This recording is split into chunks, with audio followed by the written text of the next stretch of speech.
ఓం నమో వెంకటేశాయ. అందరికీ నమస్కారం అండి. నా పేరు doctor K Madhav Chetty, assistant professor, department of botany, Shri Venkateswara university, Tirupati, retired అండి.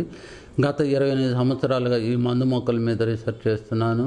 చైనా, మలేషియా, సింగపూర్లో వీటి గురించి అధ్యయనం రావడం జరిగింది. వీటి మీద 4 బుక్కులు రాయడం జరిగింది. ఈరోజు గజ్జి, తీట, మామూలు గజ్జి అంటారు, పాక్స్ అన్నమాట. గజ్జి అంటారు. ఇట్లా ఈ సందుల్లో వస్తాయి, శరీరం అంతా వస్తుంది, ఎక్కువ దురదలు ఉంటాయి, చిన్న చిన్న గుల్లలు వస్తాయి అన్నమాట. గజ్జి అంటారు, లేకపోతే తీట అంటారు. ఒకసారి కానీ మనము గీరడం మొదలు పెడితే రావణాసురుడు ఆ వీణను వాయిస్తారు, అలా వాయిస్తానే ఉండాల్సింది. రక్తం వస్తూ ఉన్నా కూడా వదలమన్నమాట. అంత దురదగా ఉంటుందన్నమాట ఈ గజ్జి, తీట అనేది. వాటికి మంచి నిరూపణ గాడిద గణపాకు అని ఒకటి ఉంది.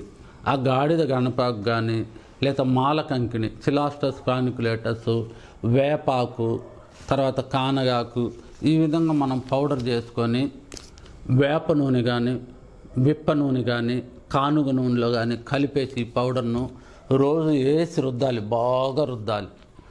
అలా రుద్ది నైట్ పడుకొని, లేకపోతే రోజు ఎప్పుడో ఒక టైం ఒక 2 అవర్స్ బాగా రుద్దుకొని స్నానం చేయాలి. అలా చేస్తే ఒక 5-6 సార్లు, 2 రోజులకు, లేకపోతే ప్రతిరోజు ఒక 5-6 సార్లు చేస్తే మొత్తం తీట, గజ్జి మొత్తం పోతుంది అన్నమాట.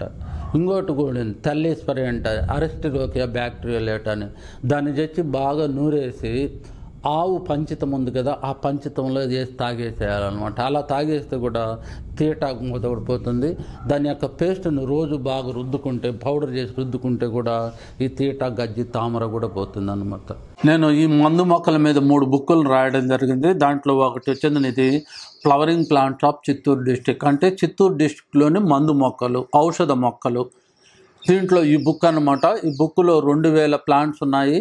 ప్రతి ప్లాంట్కు తెలుగు నేము, ఇంగ్లీష్ నేము, స్ట్రేట్ నేము, శాస్త్రీయ నేము, ఆ మొక్క ఎక్కడ దొరుకుతుంది, ఏ ప్రాంతంలో దొరుకుతుంది, పూలు ఎప్పుడు వస్తాయి, కాయలు ఎప్పుడు వస్తాయి, వాటికి ఉపయోగాలు, అంటే వేర్లు ఏ విధంగా ఉపయోగిస్తారు, కాండము ఒక ఉపయోగాలు, ఆ పత్రాల యొక్క ఉపయోగాలు, కాయల యొక్క ఉపయోగాలు, పూలు యొక్క ఉపయోగాలు, ఆ విధంగా 2000 మొక్కలకి ఇవ్వబడి ఉన్నాయన్నమాట. దాంతోపాటు 1000 ప్లాంట్స్కు కలర్ డిజిటల్ ఫొటోస్ ఇవ్వబడి ఉన్నాయి.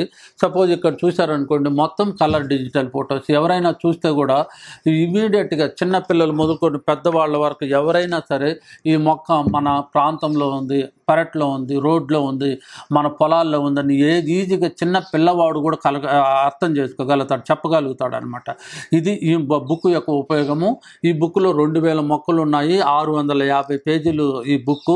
ఇదే చిత్తూరు డిస్టిక్లోని మందు మొక్కలు. ఇది మన దగ్గర ఉంటే ఒక ఔషధాల భాండాగారం మన దగ్గర ఉన్నట్టే లెక్క. Thank you very much. Ayurveda, గిరిజన మూలిక మరియు పారంపర వైద్యం చేసే ప్రతి ఒక్కరూ మా ఛానల్ ద్వారా మీ విద్యను ప్రజలకు తెలపాలనుకుంటే మా నంబర్కి కాల్ లేదా వాట్సాప్ చేయండి. మీ దగ్గర ఉన్న ఆయుర్వేద మరియు హెర్బల్ ప్రొడక్ట్స్లను మా ఛానల్ ద్వారా ప్రజల్లోకి తీసుకువెళ్తాం. స్క్రీన్పై కనిపిస్తున్న నెంబర్కి కాల్ చేయండి లేదా మీ వివరాలు మాకు మెయిల్ ద్వారా పంపండి. మా మెయిల్ ఐడి wahinimedia@gmail.com. ఆయుర్వేద, గిరిజన మూలిక మరియు పారంపర వైద్యం చేసే ప్రతి ఒక్కరూ మా ఛానల్ ద్వారా మీ విద్యను ప్రజలకు తెలపాలనుకుంటే మా నంబర్కి కాల్ లేదా వాట్సాప్ చేయండి. మీ దగ్గర ఉన్న ఆయుర్వేద మరియు హెర్బల్ ప్రొడక్ట్స్లను మా ఛానల్ ద్వారా ప్రజల్లోకి తీసుకువెళ్తాం. స్క్రీన్పై కనిపిస్తున్న నెంబర్కి కాల్ చేయండి లేదా మీ వివరాలు మాకు మెయిల్ ద్వారా పంపండి. మా మెయిల్ ఐడి wahinimedia@gmail.com. ఆయుర్వేద, గిరిజన మూలిక మరియు పారంపర వైద్యం చేసే ప్రతి ఒక్కరూ మా ఛానల్ ద్వారా మీ విద్యను ప్రజలకు తెలపాలనుకుంటే మా నంబర్కి కాల్ లేదా వాట్సాప్ చేయండి. మీ దగ్గర ఉన్న ఆయుర్వేద మరియు హెర్బల్ ప్రొడక్ట్స్లను మా ఛానల్ ద్వారా ప్రజల్లోకి తీసుకువెళ్తాం. స్క్రీన్పై కనిపిస్తున్న నెంబర్కి కాల్ చేయండి లేదా మీ వివరాలు మాకు మెయిల్ ద్వారా పంపండి. మా మెయిల్ ఐడి wahinimedia@gmail.com. ఆయుర్వేద, గిరిజన మూలిక మరియు పారంపర వైద్యం చేసే ప్రతి ఒక్కరూ మా ఛానల్ ద్వారా మీ విద్యను ప్రజలకు తెలపాలనుకుంటే మా నంబర్కి కాల్ లేదా వాట్సాప్ చేయండి. మీ దగ్గర ఉన్న ఆయుర్వేద మరియు హెర్బల్ ప్రొడక్ట్స్లను మా ఛానల్ ద్వారా ప్రజల్లోకి తీసుకువెళ్తాం. స్క్రీన్పై కనిపిస్తున్న నెంబర్కి కాల్ చేయండి లేదా మీ వివరాలు మాకు మెయిల్ ద్వారా పంపండి. మా మెయిల్ ఐడి wahinimedia@gmail.com. వీడియో కనుక మీకు నచ్చినట్లయితే లైక్ చేయండి, షేర్ చేయండి. మరిన్ని వీడియోస్ కోసం మా ఛానల్ని సబ్స్క్రైబ్ చేయండి. మీ అభిప్రాయాలు మాకు కామెంట్స్ రూపంలో చెప్పండి. మరిన్ని వీడియోస్ కోసం మా ఛానల్ని సబ్స్క్రైబ్ చేయండి.